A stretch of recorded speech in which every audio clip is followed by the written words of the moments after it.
일곱 번째 안녕하세요. 시간으로 수경낭자가를 준비했습니다. 제가 6번째 지난번에 했던 작품이 병강세가였는데요. 병강세가는 사실 창은 남아있지 않고 박동진 명창이 복원해서 부른 소리가 좀 남아있긴 한데 전승은 활발하지 않습니다. 하지만 신재효라고 하는 고창의 주인이 이 병강세라고 하는 병강세가의 사설을 유일하게 남겨놨기 때문에 그 작품이 굉장히 중요해서 여러분들한테 소개를 하고 또 병강세가라는 작품에 대한 오해와 또 진실 이런 것들을 또 밝히기 위해서 사설을 위주로 말씀을 드려봤는데요. 이번에는 판소리 12바탕 중에 마지막에 새롭게 편입된 작품이 바로 수경남자가인데 이 수경남자가는 지금도 그 창과 그 내용이 사설이 전승이 되고 있는 작품으로 현대에 굉장히 또 의미 있는 작품이기도 하고요. 그래서 마지막으로 수경남자가를 소개시켜드리려고 합니다. 수경남자가는 애초에는 소설 작품이었는데요. 1940년도에 정모식의 조선 창극사에서 12바탕을 소개할 때 이 수경남자가를 12바탕 안에 포함시켜서 소개를 했어요. 하지만 예전에 그 1세기 전에 1883년 관우희에서는 홍만재가 수경남자전 대신에 가짜 신선타령이라는 걸 소개했거든요. 이 가짜 신선타령이라고 하는 판소리 작품은 지금은 사설도 남아있지 않고 창도 남아있지 않습니다. 그런데 그 관우희에 나오는 내용으로 봐서는 신선 노름을 하다가 세월 가는 줄을 몰랐다. 이런 깨고 보니 시간이 많이 흘렀다는 어떤 꿈에 관한 이야기였을 것이다. 이렇게 추측을 할 뿐인데 이 수경남자가는 1920년대에 우리나라의 이제 판소리가 창극이 되면서 1902년도에 형률사라고 하는 왕실 극장이 만들어지면서 판소리도 서구 연극을 모델로 해서 창극이 시도되게 되는데 처음에는 이제 춘향가나 심청가 같은 것들을 이렇게 나누어서 명창들이 불렀을 것 같아요. 분창이라고 하는데 그 분창이 나중에는 점점 이제 연극적으로 춘향이는 춘향 역할처럼 이도령은 이도령 역할처럼 하는 연극적인 행동을 하면서 분창을 하게 되는 걸 입체창 정도라고 볼 수 있는데요. 이게 이제 1920년, 30년쯤 되면 우리나라 명창들이 새롭게 본격적인 창극을 자꾸 만들게 되고 그러다 보니까 연극적인 소리가 많이 생기게 되죠. 이때 기존의 레파토리, 춘향 우리가 잘 알고 있는 춘향가, 심청가 이런 것들 말고 예전에 있었던 고전 소설 중에서 레파토리를 가져다가 만들기도 하는데요. 맨 처음에 이제 창극이 시도된 거는 이혜조가 쓴 그 신소설 은세계라고 하는 작품이었는데 이 은세계도 원래는 창극 최병도 타령이라고 하는 이 창극을 가지고 정리해서 만든 게 은세계라는 소설 작품이었다고 합니다. 그런 것처럼 당시에는 이제 창극을 위해서 새로운 레파토리를 많이 개발을 아마 했을 건데 이때 이제 선택된 것이 수경남자전이었던 것 같아요.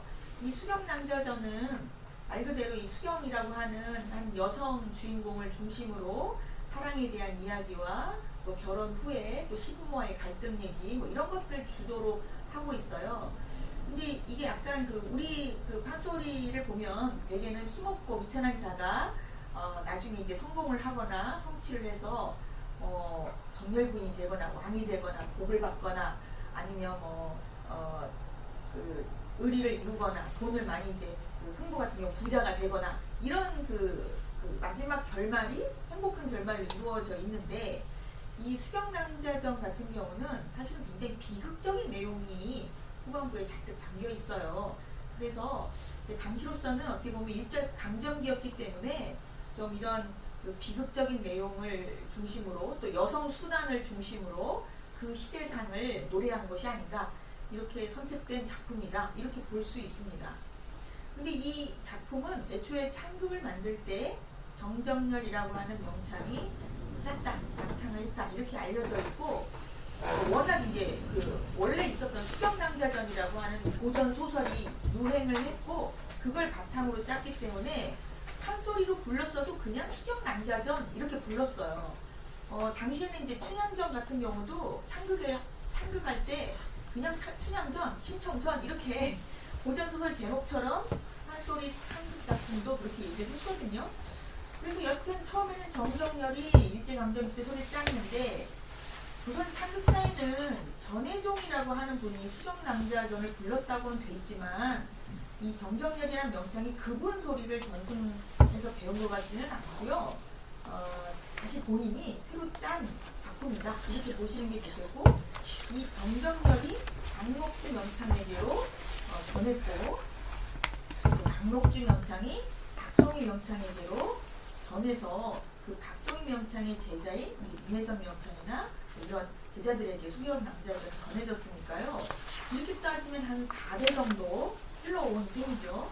판소리에서는 이렇게 유파를 구분할 때 보통 3대 이상 흘러난 것은 유파로 구분을 주로 해주는데 그렇게 본다면 이 수경남자가는 정정열제라고 할 수도 있고 박목주제라고도 할 수 있고 또 뒤에 박송희 선생님이 그걸 덧붙였기 때문에 박송희제라고도 할 수 있어요. 근데 아직은 이렇게 좀 학술적으로 용어가 정확히 유파 개념이 없는 이유는 다른 비교 유파가 없기 때문에 그렇습니다.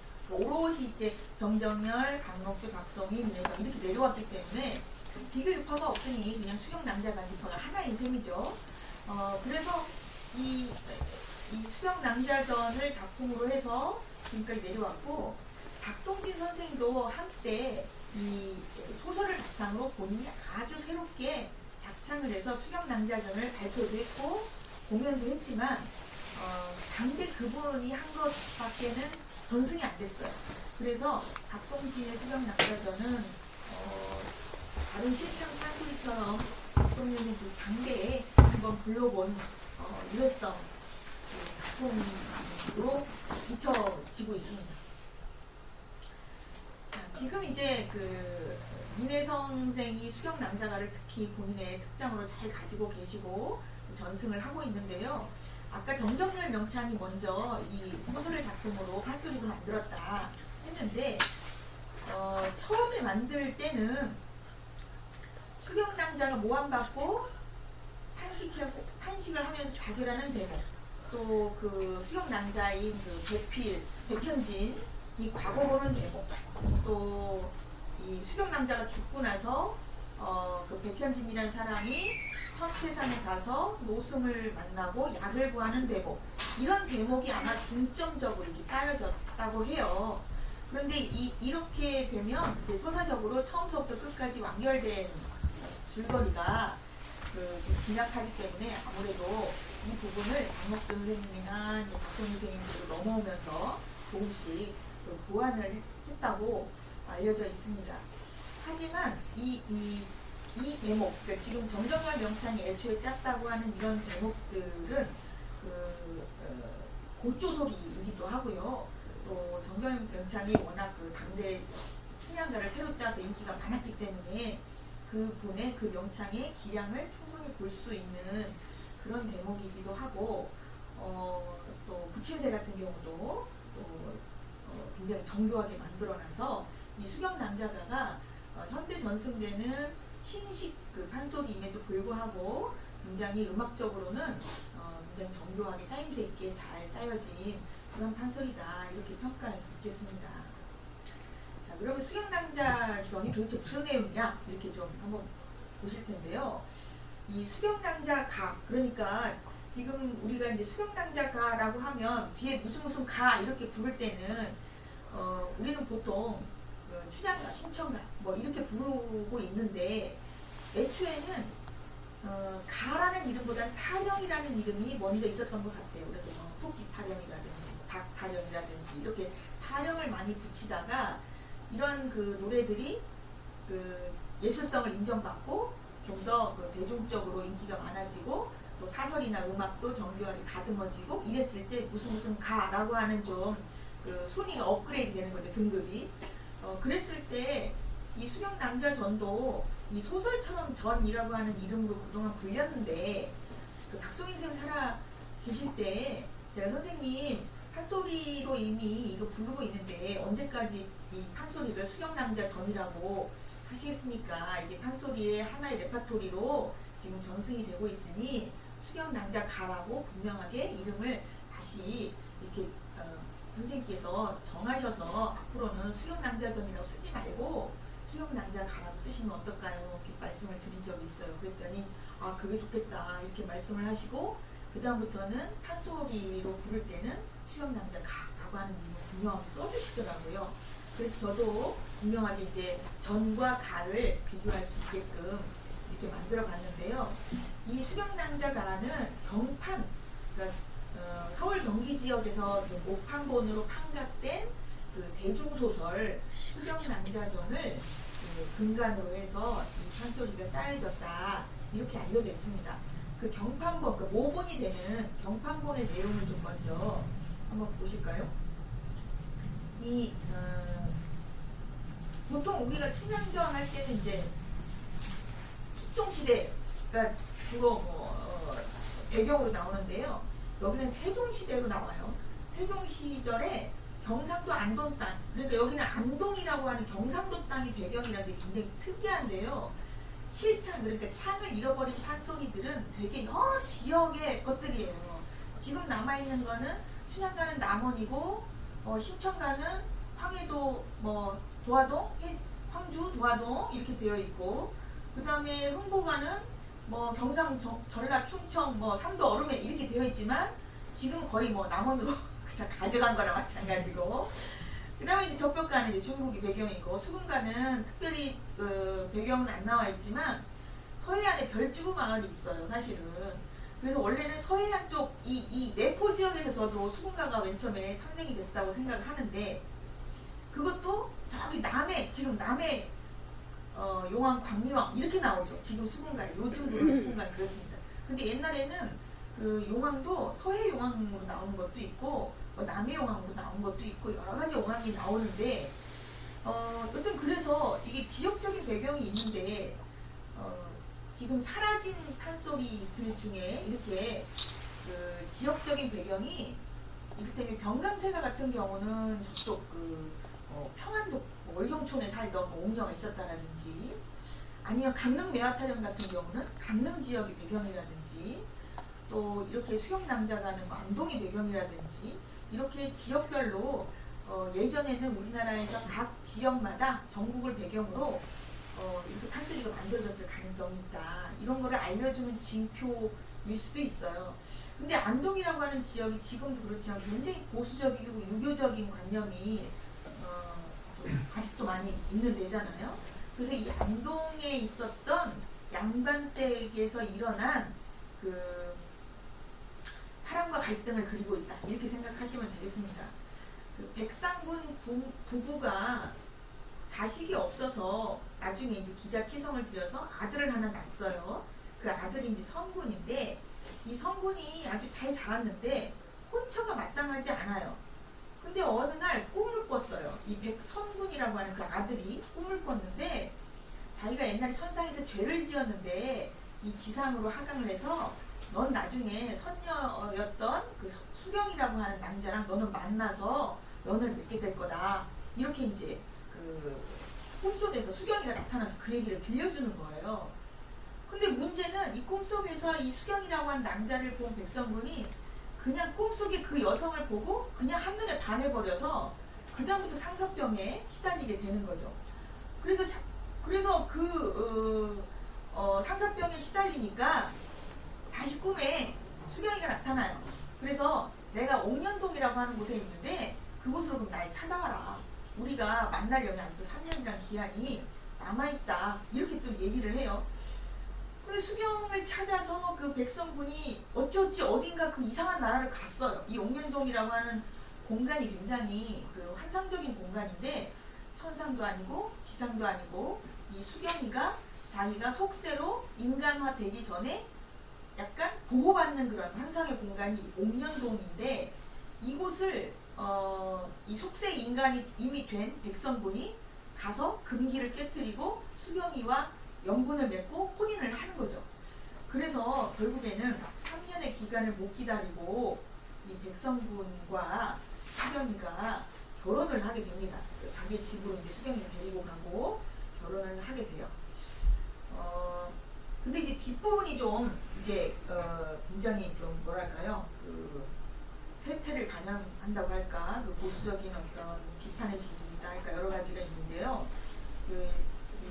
백성군이 수경이를 만나서 결국에는 집으로 데려가고, 거기서 부모가 원래는 소설에서는 부모가 반대를 해요. 어디서 근본도 모르는 애를 데리고 왔다.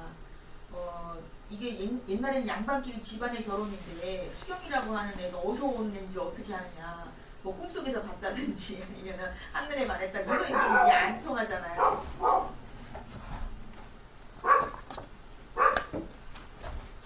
그래서 일단은 아들이 죽게 생겼으니까 부모님이 결혼을 허락을 하고 이제 그 백성군과 수경이가 행복하게 살게 됩니다. 일단은 이제 잘 살게 되는데, 이게 한 몇 년이 지나니까 아들이 공부도 안 하고 맨날 마누라 치마폭에 쌓여가지고 자녀들하고 그냥 놀고 먹는 것 같이 보이니까 부모님이 너 그렇게 하지 말고 공부 좀 하고 가서 과거 좀 봐라, 이렇게 얘기를 했고, 수경이도 눈치가 보이니까 얼른 과거 좀 보러 가세요, 이렇게 남편한테 얘기를 하게 됩니다. 그래서 마지못해 이제 과거를 보러 가는데, 문제는 이 아내를 너무 이 백성군이 사랑하니까 얼마 못 가 밤마다 돌아와서 다시 자기 마누라한테 찾아가서 그날 밤을 지내고 또 아침에 또 몰래 나가고, 또 조금 갔다가 과거를 보러 가다 또 마누라가 보고 싶어하고 또 집에 가서 자기 부인하고 잠을 자고, 이렇게 되는 거예요. 근데 이제 원래 백성군이 그 상사병을 앓으면서 이 수경 남자를 기다릴 때 수경이가 꿈에서 나라는 3년을 기다려야 연분을 맺을 수 있으니 대신 그 시비로 있는 매월이와 함께 좀 같이 좀 있어봐라, 이렇게 해서 먼저 그 매월이라는 시녀하고 연정을 맺었단 말이죠. 그러니까 이게 매월이는 와서 행복하게 사는 모습이 좀 기분이 안 좋았을 거 아니에요. 그래서 이 백성군이 과거를 보러 갔다가 밤마다 돌아오는 걸 알았으면서도 이 수경의 시아버지한테 가서 밤마다 이상한 남자가 와서 수경이랑 자고 간다, 이게 거짓말 모함을 한 거예요. 그래서 그 모함을 아니라고 얘기했는데 그게 남편이라고 얘기하면 자기 남편이 우습게 될까봐 이 수경이 그게 차마 남편이 나한테 온 거다, 이렇게 얘기, 당신 아들이 왔습니다, 이렇게 얘기 못한 거예요. 그러다가 이제 시부모가 외간 남자랑 너 부정한 짓을 한 거 아니냐, 이렇게 의심을 하니까 결국은 수경이 자결을 하게 됩니다. 이제 내가 그런 그 누명을 쓸 수는 없다. 그래서 결국 칼을 들고 이제 스스로 자결을 했는데요. 문제는 칼을 꽂아서 죽었는데 시체가 움직이지도 않고 칼도 빠지지 않아요. 그래서 이 시신을 장례를 치를 수도 없어요. 그래서 그 상태대로, 죽어있는 상태대로 이제 수경 남자의 시집은 아들이 돌아올 때까지를 기다릴 수밖에 없는 상황이 된 거죠. 근데 이 시아버지가 생각하기에 그 시아버지도, 야, 이거 내가 여기 아들이 돌아왔을 때 만약에 자기 부인을 내가 모함해가지고 죽었다는 소리를 들으면 난리가 날 거니까, 그리고 그렇게 사랑하는 자기 아내가 죽었다고 하면 혹시 따라 죽을 수도 있으니까 이 아들을 이 집에 오기 전에 미리 설득을 해서 다른 여자랑 연분을 맺어서 결혼을 한 번 더 시켜야 되겠다, 이런 생각을 하는 거예요. 그러니까 우리가 지금 보기에 참 시아버지가 참 너무한 분이죠. 이 시아버지의 의도대로 이 백성군이 미처 수경이 죽었다는 거를 모른 채로 임진사의 딸하고 연분을 일단 그 아버지의 의도대로 맺게는 됩니다. 그리고 나중에 이제 장원급제하고 성군이 오게 되는데, 오다가 이제 꿈속에 수경이가 죽었다는 사실을 알고 돌아와서 그 백성군이 칼을 뽑으니 파랑새가 날아갔다, 내지는 뭐 매월이 그랬다, 날아가면서 매월이 그랬다, 뭐 이렇게 소리를 질렀다는 그런 이본도 있고, 그런데 여튼 그래서 결국에는 칼을 뽑았더니 다시 수경이가 살아났어요. 근데 이제 살아나기 그냥 살아난 게 아니라 정보가 하나가 더 있죠. 그 매월이가 죽였다 하는 그 파랑새가 날아가는 그 노래를 듣고 매월이가 주범이라는 걸 알고 매월을 죽이는 걸로 원수를 갚았고 또 그 칼을 뽑아서 다시 살아나는 수경이와 함께 나중에 옥황상제가 다시 불러서 함께 그 천상으로 돌아가는 완전히 그 하늘에서 내려와서 하늘로 올라가는 이런 소설을 그 문학에서는 적강형 소설이라고 하거든요. 그러니까 천상에 미리 영분이 지정되어 있다가 속세에 내려와서 여기서 고난 풍파를 겪고 그거를 극복한 다음에 다시 천상계로 올라가는 이런 소설류인데요. 판소리에서는 사실은 이게 전부가 드러나는 건 아닙니다. 그리고 이제 아까 임소저라고 하는 임진사의 딸을 미리 또 한번 그 다른 첩으로 미리 영분을 그 시아버님 맺어놨잖아요. 그래서 이 임소저도 굉장히 착한 부인이었는데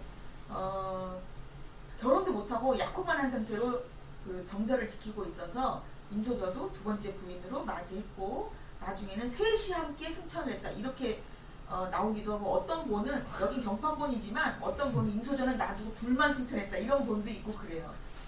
그래서 보시면 앞에 전반부는 이 백성군이라는 사람과 수경이 어떻게 만나느냐 이 천상에서 맺어진 사랑인데 지상에서 어떻게 만나느냐 이 사랑의 그 만남? 사랑을 맺는 이런 과정이 초점이 되어 있고요. 뒷부분은 한마디로 그 시집살이를 겪은 이 수경이라는 그 낭자가 그 며느리가 모함 때문에 죽었다가 모함을 벗고 다시 살아나는 그런 이야기가 뒷부분이 중심이 되어 있어요.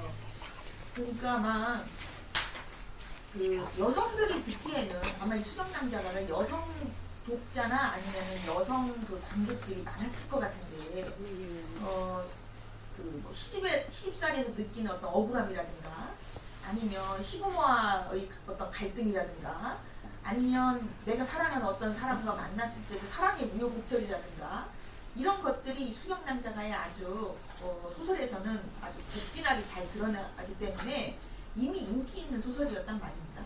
근데 이 중에서 판소리는 이제 어떤 부분을 가지고 왔냐면요. 특히 그 백성군이 옥련동으로 찾아가서 수경낭자와 연분을 맺는 장면, 옥련동을 특히 찾아가는 그 환상적인 공간을 찾아가는 그 장면, 그리고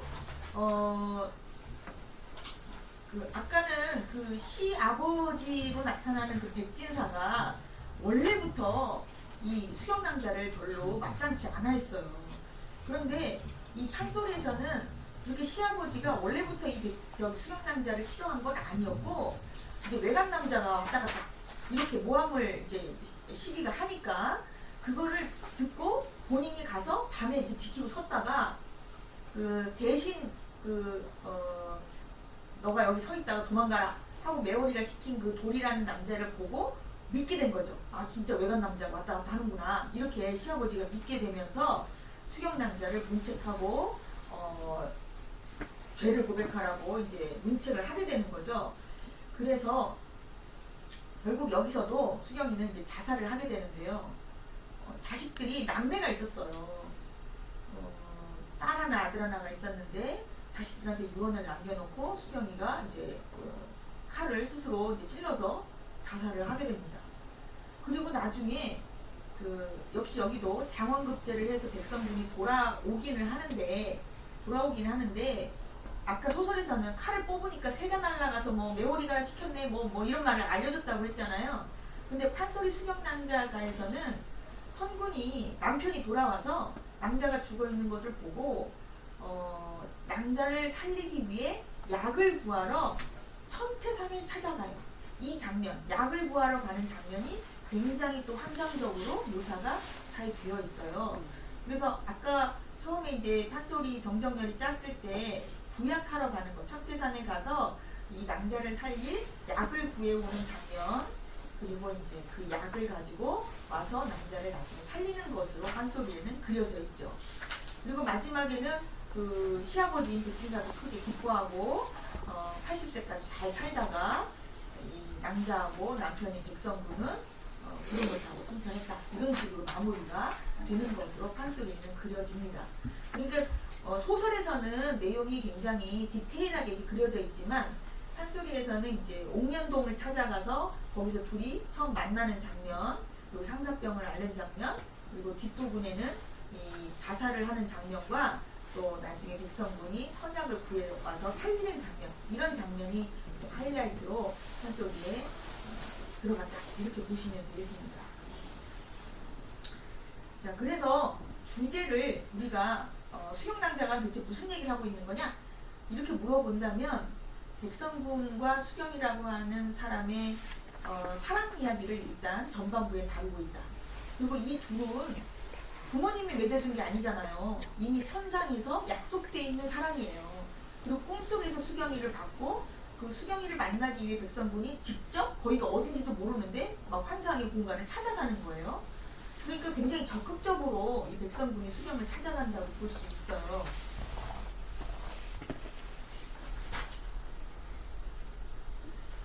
그리고 이제 이게 아무래도 근대 시대에 만들어진 판소리이기 때문에 이 백성군과 수경이의 사랑을 조금 더 뭐랄까요, 자신들의 주체적인 의지로 만나게끔 이렇게 그려놨던 것 같고요. 그 뒷부분 후반부에 수경이가 억울하게 죽게 되는 상황, 그게 이제 원래는 시부모와의 갈등이 소설에서는 부각이 돼 있지만 여기서는 시부모와의 갈등보다는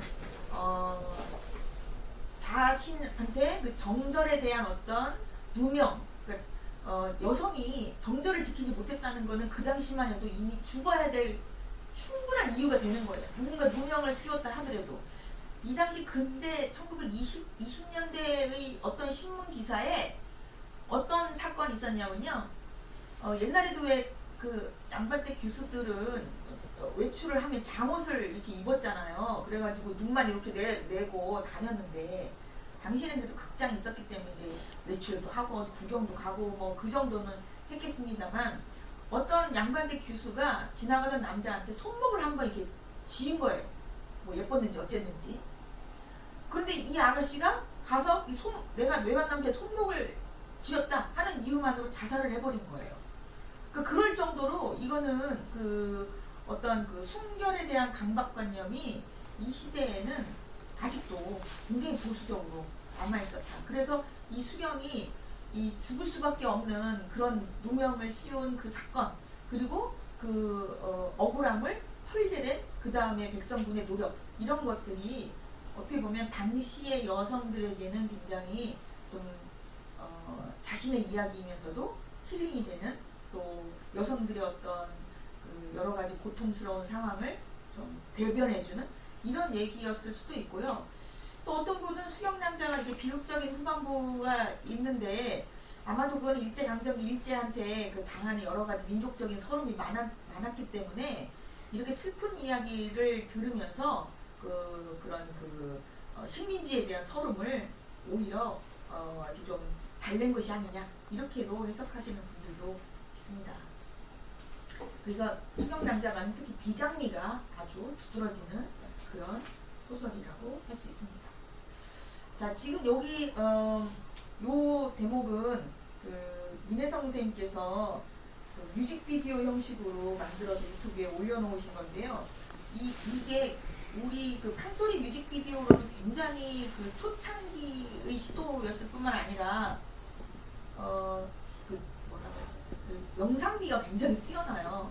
그래서 이 장면을 좀 보실 건데 앞에 박송희 선생님 소리가 조금 들어가 있고 뒷부분에 민혜성 선생님 그 소리가 이어지는 그런 대목으로 구성이 되어 있고 한 5분짜리 영상입니다. 이걸 좀 한번 보시고.